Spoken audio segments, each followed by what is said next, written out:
Shalom saudara dan saudari yang dikasihi dalam Kristus. Tiba masanya untuk Rhapsody Reality, masa untuk mendengarkan firman Tuhan, masa untuk menambahkan pengetahuanmu tentang firman Tuhan. Puji Tuhan. Hari ini, Pastor Chris ingin kita mengetahui tentang keempat-empat nama Yesus. Haleluya. Ayat Injil pembukaan dipetik dari Yesaya 9 ayat 6 hingga 7 yang berkata, Sebab seorang anak telah dilahirkan untuk kita, seorang putra telah diberikan untuk kita, dan lambang pemerintahan ada di atas bahunya, dan namanya disebutkan orang Penasihat Ajaib, Allah yang perkasa, Bapa yang kekal, Raja Damai. Puji Tuhan. Teks pembukaan kita adalah wahyu utama daripada Allah kepada Nabi Yesaya. Dia memberitahunya tentang seorang anak yang akan dilahirkan dan menyenaraikan nama-nama tertentu yang dengannya dia akan dipanggil. Yang pertama ialah Penasihat Ajaib. Haleluya.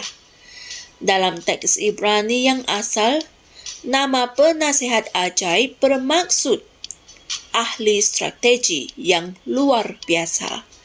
Dan hal ini dengan segera mendedahkan pelayanan Roh Kudus kepada kita, di mana kita boleh mendapatinya dalam Yohanes 14 ayat 16, kitab terjemahan di Amplified Classic, yang berkata, Dan aku akan memohon kepada Bapa, dan dia akan memberikan kamu penghibur yang lain, Counselor, penolong, pendoa syafaat, peguam belah, penguat, pembantu yang sentiasa bersedia untuk tinggal bersama-sama kamu selama-lamanya. Haleluya. Dalam rancangan nubuatan Tuhan, anak itu dilahirkan, membesar sebagai seorang lelaki, dan mati. Selepas kematian, pengebumian, dan kebangkitannya, dia datang untuk melayani kita sepanjang zaman gereja melalui Roh Kudus, yaitu Penasihat Ajaib, yang merupakan seorang pembimbing strategik yang membantu kita menang dalam kehidupan. Amin. Di akhir zaman gereja, Tuhan Yesus datang untuk membebaskan Israel sebagai Allah yang perkasa. Haleluya. Di mana Titus 2 ayat 13 berkata, Penampakan kemuliaan Allah yang maha besar dan juru selamat kita, Yesus Kristus. Haleluya. Semasa peperangan Harmagedon, Israel bakal menjadi medan pertempuran. Orang Yahudi akan melalui kesengsaraan besar dan ramai daripada mereka akan melarikan diri dari Antikristus dengan ketakutan. Walau bagaimanapun, Yesus akan keluar dari syurga dengan seangkatan tentera kudus yang besar dan membebaskan Israel. Haleluya. Dia akan melawan Antikristus dan semua musuh Allah. Maha mulia Tuhan.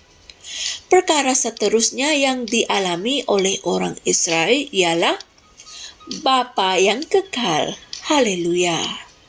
Walaupun mereka telah menolak dia selama 2000 tahun dan tidak mempercayainya, tiba-tiba mereka akan menyadari dialah yang menyelamatkan mereka daripada Antikristus, dan mereka datang kepadanya sambil menangis. Dia tidak menghukum kita setimpal dengan dosa kita, atau membalas kita setimpal dengan kesalahan kita. Seperti seorang bapa mengasihani anak-anaknya, begitulah Tuhan mengasihani orang yang takut akan Dia. Haleluya. Hal ini boleh dibaca dalam Mazmur 103 ayat 10 hingga 13. Akhirnya, dia dipanggil Raja Damai. Haleluya. Selepas membebaskan Israel dan membuka tangannya untuk menerima mereka, Dia akan mendirikan kerajaannya selama 1000 tahun. Ini akan menjadi 1000 tahun damai sejahtera, dan kita akan memerintah bersama dengan Dia ke atas bangsa-bangsa di bumi. Haleluya! Hal ini boleh didapati dalam Wahyu 20 ayat 4 hingga 6. Hari-hari yang saya ceritakan ini tidaklah jauh, saudara dan saudari. Tanda yang pertama, di mana Kristus dinyatakan kepada gereja melalui Roh Kudus, telah berlangsung selama hampir 2000 tahun sekarang dan akan mencapai kemuncaknya tidak lama lagi. Pengangkatan sudah semakin hampir. Amin. Oleh itu, jalanilah kehidupanmu dengan mempersiapkan dirimu untuk kedatangan Guru yang tidak lama lagi. Haleluya. Saudara dan saudari semua, mari kita sama-sama ucapkan pengakuan ini. Mereka akan memuji kerja-Mu dari satu generasi ke generasi yang lain, dan mereka akan memberitakan perbuatan-perbuatan-Mu yang besar. Ya Allah yang Maha Besar, Engkau mengerjakan semua rencana-Mu sesuai dengan tujuan kehendak-Mu. Betapa hebatnya kebijaksanaan-Mu. Haleluya. Saudara dan saudari semua, Pastor Chris memberikan Injil-Injil berikut untuk kalian renungkan, bagi membantu kalian memahami ajaran firman Tuhan pada hari ini dengan lebih lanjut dan lebih jelas, yaitu dari Yesaya 9 ayat 6 hingga 7, kitab terjemahan di Amplified Classic, Ibrani 9 ayat 28, dan Wahyu 20 ayat 4 hingga 6. Haleluya. Puji Tuhan.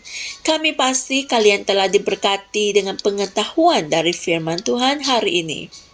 Usahakanlah dirimu untuk mempelajari firman Tuhan setiap hari, kerana Alkitab mengatakan bahawa punca manusia boleh dibinasakan adalah kerana kekurangan pengetahuan.